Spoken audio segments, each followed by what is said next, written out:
يا علي مدد المشركين يا علي مدد المؤمنين غنا نوحشنا مدد ما تعليمات التحفظ يا تجي تعليمات وحشنا من حيث نوحش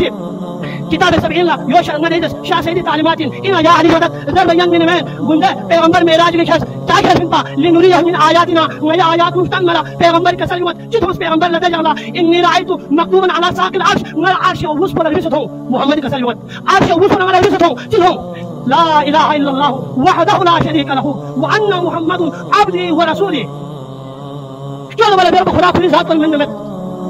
تحقيق محمد ويبرن ورسوله دلنا علي جيمس وأيدته بعلي بن أبي طالب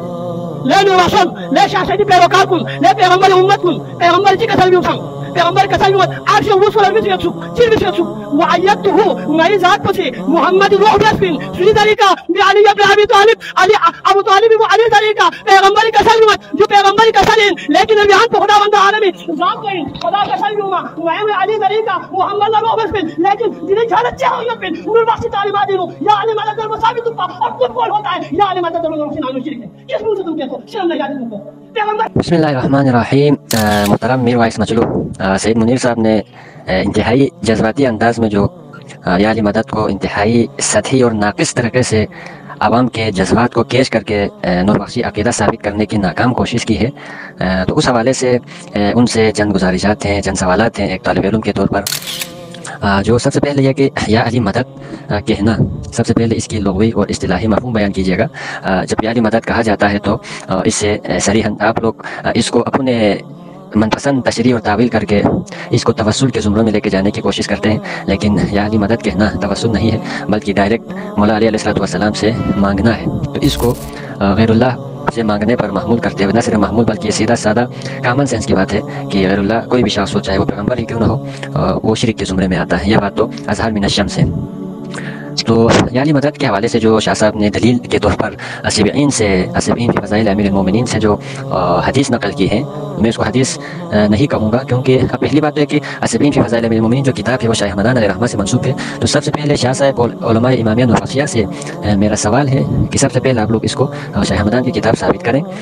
پہلا سوال. دوسرا سوال، اگر شاہ حمدان کی کتاب ثابت ہو بھی جاتی ہے تو اس حدیث کے جو ہے نا آپ سند پیش کریں، چونکہ حدیث سند اور متن سے مل کر بنتا ہے. سند کے بغیر حدیث کو ہم حدیث نہیں کہہ سکتے چونکہ یہ شاہ حمدان نے بیان کی ہے. تو کیا اس حدیث کو شاہ حمدان علیہ رحمہ نے کسی اور کتاب سے بیان کیا ہے یا اس حدیث کو انہوں نے خود بیان کیا ہے؟ اگر انہوں نے خود بیان کیا ہے تو اس حدیث کی سند شاہ حمدان علیہ رحمہ سے لے کر پیغمبر صلی اللہ علیہ وسلم تک کی جو سند ہے وہ موجود ہونی چاہیے. اگر کسی اور کتاب سے بیان کیا ہے تو اس کا حوالہ دینا بنتا ہے. اس کے علاوہ اگر آپ بلا سند اور بلا صحت بلا جرح و تعدیل کے یعنی اصول حدیث کے معیار کے مطابق ان کو پرکھے بغیر آپ قال رسول اللہ کر کے آپ کوئی بات رسول اکرم صلی اللہ علیہ وسلم سے منسوب کر کے کوئی بات ذکر کریں گے تو یہ کس بیانی کے زمرے میں آتا ہے، یہ صریح بہتان اور جرم عظیم کے زمرے میں آتا ہے. پیغمبر اسلام صلی اللہ علیہ وسلم کا خود فرمان علی شان حدیث مبارکہ ہے، حدیث متواتر ہے کہ من کذب علی متعمدا فلیتبوأ مقعده من النار، جس نے مجھ سے منسوب کوئی جھوٹی بات گھڑی اس نے اپنا مقام دوزخ میں پا لیا. تو جب آپ اس کو حدیث کہہ رہے ہیں اور بار بار رسول اللہ صلی اللہ علیہ وسلم نے فرمایا ہے اللہ کی ذات کے الفاظ ہیں کہہ کر کرسی عرش پر لکھی ہوئی بات سمجھتے ہیں تو اس کو سب سے پہلے ثابت کیجئے کہ یہ فرمان رسول صلی اللہ علیہ وسلم ہے. اگر آپ ثابت نہیں کر سکتے، سند پیش نہیں کر سکتے، حوالہ پیش نہیں کر سکتے آپ تو پھر آپ کس بیانی سے بیان کر رہے ہیں، آپ جھوٹ اور بہتان باندھ رہے ہیں. اس کی جرم اور سزا شریعت میں واضح ہے. پھر جب اگر آپ آگے جا کے نوربخش اور نوربخشی عقیدہ اور نوربخشی عقیدے کے تحفظ کی رٹ لگا رہے ہیں اور عوام کو مزید اشتعال دلا رہے ہیں تو آپ سے دست بستہ گزارش ہے کہ یا علی مدد کہنے کو کس نوربخشی بزرگ نے اپنی کس کتاب میں اس کو عقیدہ بنا کے پیش کیا ہے؟ کیا فلاں جو حدیث آپ بیان کر رہے ہیں اس سے کیا یا علی مدد ثابت ہو رہا ہے؟ اور آپ آگے جو اس کو چلو ہم کچھ دیر کے لیے بلا سند اس کو حدیث مان بھی لیں تو اس کے متن پہ اگر آپ غور کریں تو یہ صریحاً اسلامی تعلیمات اور قرآنی تعلیمات کے صریحاً خلاف ہے. پھر بھی ہم اس کو صحیح مان لیں تو اس سے یا علی مدد کیسے ثابت ہوتا ہے؟ ادھر رسول اللہ صلی اللہ علیہ وسلم کی حیات مبارکہ میں مولا علیہ السلام نے مختلف مواقع پر رسول اللہ صلی اللہ علیہ وسلم کی نصرت فرمائی، مدد فرمائی. نہ صرف مولا علیہ السلام نے بلکہ باقی تمام صحابہ کرام نے بھی ہر ایک نے اپنی اپنی بساط کے مطابق اپنی اپنی صلاحیتوں کے مطابق رسول اللہ صلی اللہ علیہ وسلم کی اور اس طرح انڈائریکٹلی اللہ رب العزت کے دین کی نصرت اور مدد فرمائی. اس طرح دنیا میں جب انسانوں کے لیے ایک دوسرے سے تعاون کرنا، تعاون علی البر والتقوی اللہ نے حکم دیا ہوا ہے تو انسان مجبور محض ہے ایک دوسرے سے مدد، انسان ایک دوسرے کی مدد کے بغیر اس دنیا میں جی ہی نہیں سکتا.